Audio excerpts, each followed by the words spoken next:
Hi everyone, here we've got ARCHOS Access 57 and let me show you how to activate the autocorrection on this device. So first of all, let's get into the settings and let's scroll down to the very bottom to find the system.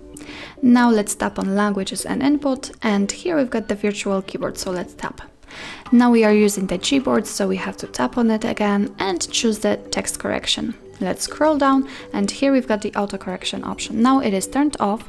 In order to turn it on, just tap on the switcher on it. And from now on, this device will correct words while typing. So that's all. This is how to activate the autocorrection in your ARCHOS Access 57.